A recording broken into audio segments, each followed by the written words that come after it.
नमस्कार, स्वागत है आप सभी का UP triple S C ANM 9212 भर्ती से संबंधित। यहाँ पर चयनितों की जितनी भी हमारी चयनित ANM बहनें हैं, आपकी ज्वाइनिंग कब तक हो सकती है। प्रोविज़नल में आज हम आपको कुछ डॉक्यूमेंट्स दिखाएंगे भी, जैसे कास्ट सर्टिफिकेट, EWS सर्टिफिकेट, वो आपको दिखाएंगे भी और उसमें क्या कैसे होना चाहिए, क्या उसमें गलतियाँ हो रही हैं और हो सकता है कि आपका भी ध्यान उन गलतियों पर न गया हो। इसके अलावा सेकेंड लिस्ट और वेटिंग सूची के लिए, सेकेंड लिस्ट को ही वेटिंग सूची बोलेंगे, पहली लिस्ट के बाद जो दूसरी लिस्ट आएगी वो वेटिंग सूची ही होगी। सीटें खाली पड़ी हैं और विशेष करके जो ST की सीटें खाली पड़ी हैं, 380 सीटें हैं, 381 उसमें लिखा हुआ है, तो एक सीट उसमें रिजर्व करके तो 380 सीट टोटल जो है ST की उसमें बताया गया है। और जो क्षैतिज आरक्षण के तहत जो सीटों का प्रावधान होता है, उनमें जो है उनको ऊर्ध्वाधर आरक्षण में काउंट कर लिया गया है। मतलब क्षैतिज आरक्षण के तहत कोई भी जो सीट वहाँ पे खाली नहीं बताई गई। अभी हम आपको बताएंगे विस्तार से, आपको कोई भी मन में डाउट नहीं रहेगा। सबसे पहले यहाँ पर देखिए, जो चयनित हमारे ANM बहन है, आपकी ज्वाइनिंग के लिए लगातार हम लोग ये पता करने का प्रयास कर रहे हैं कि कुछ कन्फर्म आयोग के चेयरमैन या फिर सचिव साहब की तरफ से पता चले कि सर कब तक ज्वाइनिंग करा देंगे। लेकिन पिछले 4 से 5 दिन से हम कोई बात भी नहीं कर पा रहे थे इस टॉपिक पर। आप लोग पूछते भी थे कि आप ज्वाइनिंग के बारे में नहीं बताते हैं, तो कोई भी ऐसी कन्फर्म डेट पता नहीं चल पा रही है। एक जो एग्ज़ाम पड़ गया है 21 अगस्त को फॉरेस्ट गार्ड वाली, उसकी वजह से भी थोड़ा सा जो ये वीक है आपका। पहली बात तो इसमें 3 दिन की टोटल छुट्टी है, आज कल और उसके बाद एक जन्माष्टमी की 19 अगस्त की, और उसके बाद जो है फिर 3 से 4 दिन का वर्किंग डे है, 4 दिन का वर्किंग डे है, 16, 17, 18 और 20 अगस्त। थर्ड सैटरडे रहेगा तो सैटरडे को भी हम मान सकते हैं। तो कुल मिलाकर के आयोग जो है फिर जो परीक्षा है 21 अगस्त को फॉरेस्ट गार्ड की, वन रक्षक की, ये भर्ती पुरानी है, 2019 की भर्ती, इसकी परीक्षा अब होने जा रही है, बिना PET वाली भर्ती है। तो इसमें आप सभी जानते हैं कि लेखपाल की परीक्षा होने वाली थी और 10-15 दिन पहले से ही आयोग जो है लेखपाल की परीक्षा कराने में व्यस्त थे, और रिजल्ट आखिर में लेखपाल परीक्षा के होने के बाद ही आ पाया। हालांकि तुरंत आने वाला था, 2 तारीख को आने वाला था, लेकिन फिर वहाँ पर रिजल्ट दोबारा से रीचेक करने की वजह से फिर आपका रिजल्ट जो है 6 तारीख को आया था। तो इसी तरह से यहाँ पर भी 21 अगस्त को फॉरेस्ट गार्ड की परीक्षा होते ही इसके बाद फिर आप मान के चलिए कि 2 से 3 दिन के अंदर आप सभी को धीरे धीरे कन्फर्म चीज़ें पता चल जाएंगी कि कब से आपकी ज्वाइनिंग होने वाली है। और ज्वाइनिंग को लेकर के आपको बहुत ज़्यादा परेशान नहीं होना है। कुछ जो डॉक्यूमेंट्स आपको चाहिए होंगे, जैसे चरित्र प्रमाण पत्र CC हो गया, कैरेक्टर सर्टिफिकेट, इसके अलावा अगर फिटनेस या मेडिकल सर्टिफिकेट मांगेंगे, बाकी और तो डॉक्यूमेंट्स आपके वही रहेंगे। कुछ 2-3 डॉक्यूमेंट्स एक्स्ट्रा लग सकते हैं, तो वो आप एक दिन में बनवा सकते हैं, उसके लिए आपको परेशान नहीं होना है। मान लीजिए आपने अपने संस्थान से बनवा लिया, सपोज दैट आपको वहाँ पर गैजेटेड या राजपत्रित अधिकारी से बना हुआ मांग लिए या कोई फॉर्मेट दे दिए, तो पहले से अगर आपने बनवाया हो तो ठीक है, बाकी अभी थोड़ा सा आप वेट कर लेंगे और जब चीज़ें पता चल जाएंगी तो आप उसी के हिसाब से बनवा लीजिएगा।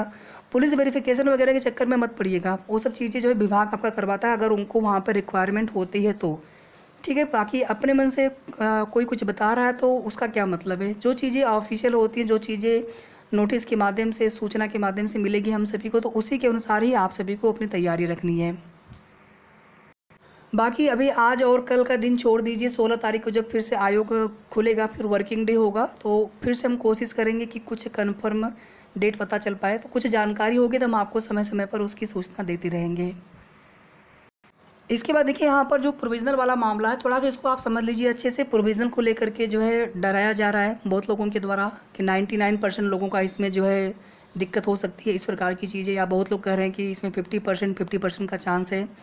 तो इसमें सबका हो जाता है लगभग। बस आपके डॉक्यूमेंट्स आपको अपने तैयार रखने होते हैं, रेडी रखने होते हैं। जो डॉक्यूमेंट्स वेरिफिकेशन आपको करवाने हैं वो डॉक्यूमेंट्स आपका वैलिड होना चाहिए, कोई दिक्कत इसमें नहीं होती है।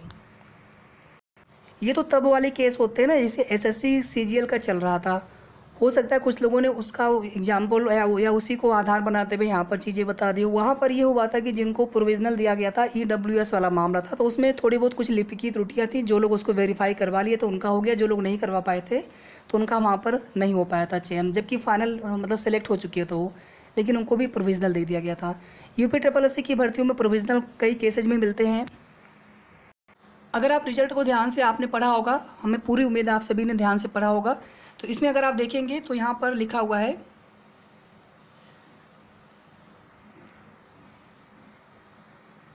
1622 अभ्यर्थियों को प्रोविज़नल दिया गया है। अंतिम चयन परिणाम में उनको सम्मिलित किया गया है।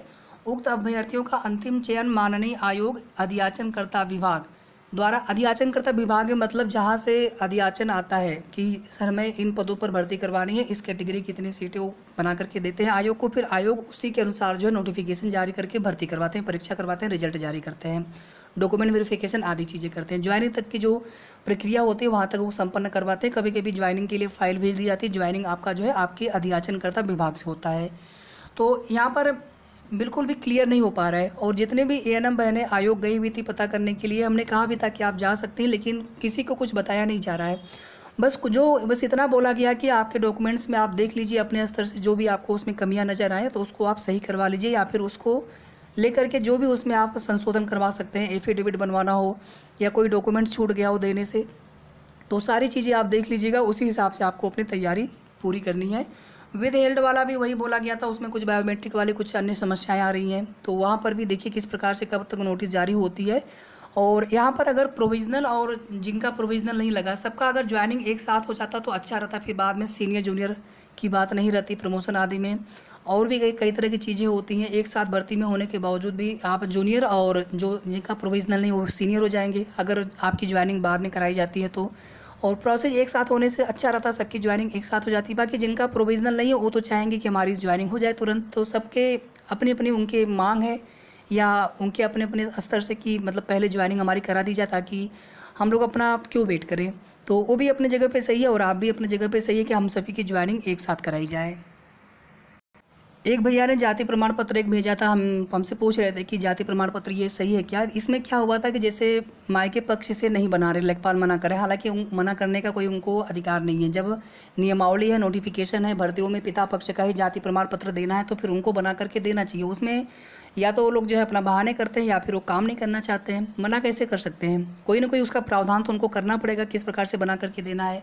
दूसरा इसमें रास्ता ये होता है कि जैसे यहाँ पर आप देख सकते हैं कि बना तो है ससुराल पक्ष से, लेकिन इसमें जो है पिता का भी नाम है, माता का भी नाम है, तो इससे भी ये भी ठीक है, पिता का नाम है तो बस इतना पर्याप्त है। इसमें किसी किसी के हो सकता है केवल माता का नाम हो तो वहाँ पे चीज़ें वेरीफाई नहीं हो पाएंगी, आपको दिक्कत हो सकती है। पिता का नाम होना चाहिए आपके जाति प्रमाण पत्र पे, और अगर पूरी तरह से अगर आपके पिता पक्ष से ही बन जाए तो वो तो सबसे बेस्ट है। ऑनलाइन बन जाए तो वो सबसे अच्छा है, ऑफलाइन बन जाए वो भी ठीक है, प्रमाण पत्र क्रमांक के साथ होना चाहिए, रिकॉर्ड में होना चाहिए, या फिर एक इस तरह से भी आप लोगों के पास होना चाहिए।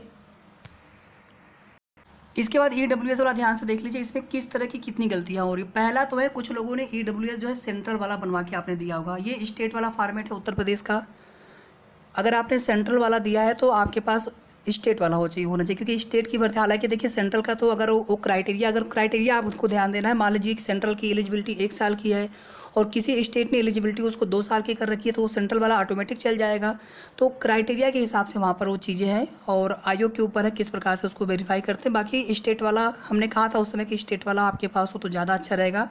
दूसरा यहाँ पर ध्यान से देखिए, जैसे यहाँ पर देखिए जारी दिनांक है 12/3/2021, मतलब अगर 31 मार्च 2021 तक है, 31 मार्च 2021 तक, तो वैलिड कब तक रहेगा। 31 मार्च 2021 हो गया, मतलब कि 1 अप्रैल से अगला जो है फाइनेंशियल ईयर स्टार्ट हो जाएगा। तो ये 31 मार्च 2021 से पहले 1 अप्रैल 2020 से लेकर के 31 मार्च 2021 तक वैलिड रहेगा।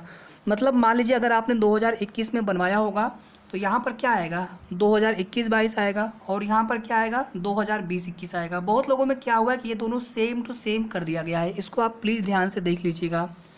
या तो हो सकता है कि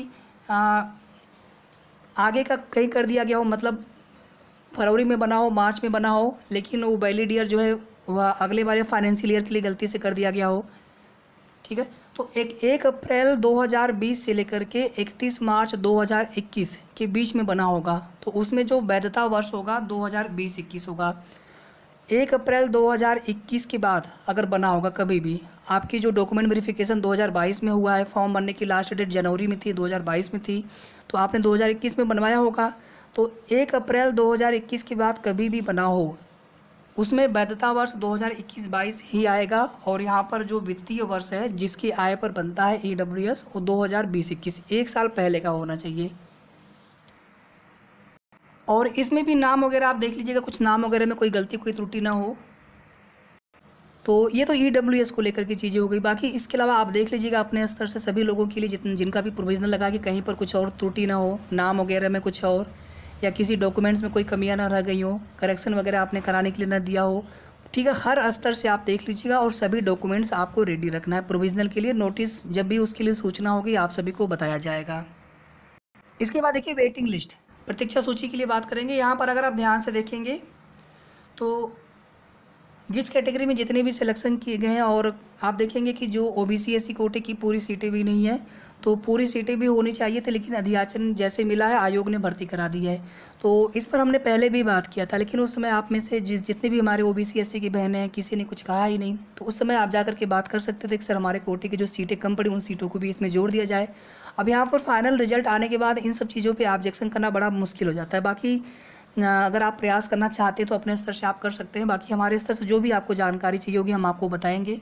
इसके बाद आगे अगर आप देखेंगे इसमें ध्यान से प्रतीक्षा सूची के लिए, तो 380 जो है यहाँ पर टोटल सीट्स बची हैं, और ये सारी के सारी जो सीट है एसटी कैटेगरी के हैं। और इसमें भी जो एक पद है एससी कैटेगरी का रिजर्व भी रखा गया, और इसके अलावा 380 जो सीटें हैं ये एसटी कैटेगरी के खाली हैं। ये एससी कैटेगरी की एक सीट छोड़ दिया गया है, ये पूरी सीटें एसटी की हैं, और एसटी की समस्त सीटें एससी में देने का प्रावधान है। जब आपके जाति प्रमाण पत्र बने होंगे उस पर आप ध्यान से देख पढ़िएगा, उसमें लिखा हुआ है एक जगह उत्तर प्रदेश आरक्षण नियमावली 1994, उसके बाद आगे लिखा हुआ यथा संशोधित करके। तो उसमें यही प्रावधान है कि एसटी की सीटें एससी को दी जाती हैं। अगर एससी कैटेगरी में और अभ्यर्थी हैं जिनका चयन होना चाहिए, सीटें फुल हो गई हैं, और जो हाई मेरिट वाले थे जनरल में भी सिलेक्ट हुए, उसके बावजूद कुछ अभ्यर्थी रह गए सिलेक्ट होने से, तो ये सीटें एससी कैटेगरी में जोड़ते हुए, एसटी की सीटें एससी में जोड़ते हुए उन सीटों को तुरंत भरा जाना चाहिए फाइनल रिजल्ट के साथ में। इसके लिए आप लोग मांग कर सकते हैं, और ये पूरी तरह से वैलिड मांग है, इसमें आयोग कभी मना कर ही नहीं सकते हैं। अगर मना करते हैं तो फिर आगे तमाम उसके रास्ते हैं, फिर आगे जैसे देखा जाएगा। लेकिन अभी हम लोग आयोग के ऊपर पूरा भरोसा करते हुए कि अधिकारीगण हमारी बात अवश्य सुनेंगे, क्योंकि हम लोग पूरी तरह से वैलिड और तार्किक मांग कर रहे हैं।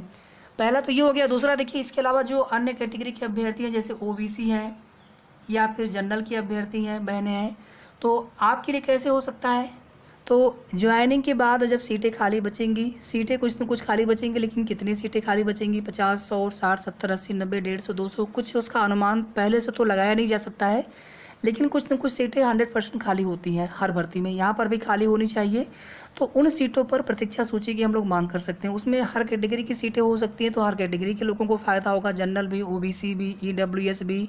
ईडब्ल्यूएस का तो छोड़ दीजिए, माफ़ी चाहूँगा, उसमें तो ऑलरेडी अभ्यर्थी ही कम मिले, सीटें खाली रह गई, उन सीटों को जनरल में समायोजित किया गया यूआर में। तो इस तरह से जो है जो भी सीटें खाली बचेंगी इन फ्यूचर फिर भविष्य के लिए है, और कुछ उसके बारे में पहले से अनुमान लगाया नहीं जा सकता है, और आयोग से मांग करनी होगी तब जा कर के ये चीज़ें होंगी। हो सकता है कि आयोग अपने से भी संज्ञान लेकर के प्रतीक्षा सूची जारी करते हैं, लेकिन एक बार हम सभी को कम से कम आश्वासन मिल जाए कि नहीं, हम लोग जो भी सीटें खाली बचेंगी वो उस पर हम वेटिंग लिस्ट जारी करेंगे।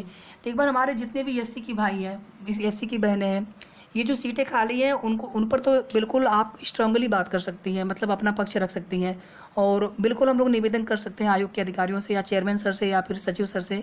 साथ ही साथ सभी लोग जो है कि सर जब भी खाली सीटें देखिए होंगी, अभी लेखपाल वाले में बोला गया है कि सर 25% प्रतीक्षा सूची का प्रावधान कर दीजिए, ताकि जो भी सीटें खाली बचे वो सीटें खराब न जाएँ, किसी और मेहनत करने वाले अभ्यर्थी का चयन हो जाए उन सीटों पर। तो इसी तरह से यहाँ पर भी होना चाहिए। इसके लिए मैं आप सभी के साथ हूँ, और मैं खुद प्रयास करूँगा कि प्रतीक्षा सूची जारी हो, और आप लोग भी हमारा साथ दीजिए। खुद भी अपने स्तर से अगर आप प्रयास कर सकते हैं, जा सकते हैं। अगर लखनऊ आयोग में, आयोग जो है लखनऊ में है, कुछ लोग कन्फ्यूज होते हैं कि इलाहाबाद में थोड़ी है। यूपी SSSC का आयोग लखनऊ में है, पिकअप भवन। और ये जो नीचे जो रीट है ना, ये जीएनएम वाला मामला है, ये अभी भी देखेंगे आप चल रहा है। इसमें जो भी अंतिम आदेश हो वो भर्ती उसके अधीन है, ये जीएनएम वाला केस है। बाकी और कुछ अगर आपके मन में सवाल हो तो आप लोग प्लीज़ पूछ सकते हैं। कल हमने डेट ऑफ बर्थ वाला भी क्लियर कर दिया था कि उसमें क्या है, डेट ऑफ बर्थ से सबको वहाँ पर प्रभावित नहीं किया गया है। जो कट ऑफ अंक के समान जिनका नंबर होता है, सिर्फ उन्हीं को डेट ऑफ बर्थ से मतलब होता है। उसका एक रूल होता है, उसमें ज़्यादा उम्र वालों को वरीयता मिलती है। कट ऑफ अंक के बराबर जिनके अंक होते हैं, जैसे 50 जनरल में है, 50 अगर आपके भी थे, आपका सिलेक्शन हुआ है, तो इसका मतलब आपकी उम्र ज़्यादा थी। जितना डेट ऑफ बर्थ लिखा है, जितनी उम्र उस अंतिम जो सेलेक्टेड कैंडिडेट होते हैं उनकी, और जो उनसे जिनकी उम्र कम होती है उनका सिलेक्शन नहीं हो पाता है। तो इसका एक रूल होता है, उसका एक नाम होता है। कल हमने उसके बारे में सारी चीज़ें आपको डिटेल में समझाई थी, बताई थी। तो ये कुल मिलाकर के एएनएम भर्ती से संबंधित महत्वपूर्ण अपडेट थी आप सभी के लिए। जो भी चीज़ आपके कमेंट थे या उनके जो भी रिप्लाई हम दे सकते थे, जो भी उनके समाधान हो सकते थे हमने आपको यहाँ पर बताने का प्रयास किया है। वीडियो को आप सभी प्लीज़ लाइक और शेयर कर दिया करिए ताकि सभी एएनएम बहनों तक सही और ऑथेंटिक जानकारी, महत्वपूर्ण सूचना समय समय पर पहुंचती रहे। और अगर अभी तक आपने चैनल को सब्सक्राइब न किया हो तो प्लीज़ आप सब्सक्राइब जरूर कर लीजिएगा। किया हो तो फिर आपको करने की आवश्यकता नहीं, दोबारा एक ही बार सब्सक्राइब करना होता है। धन्यवाद।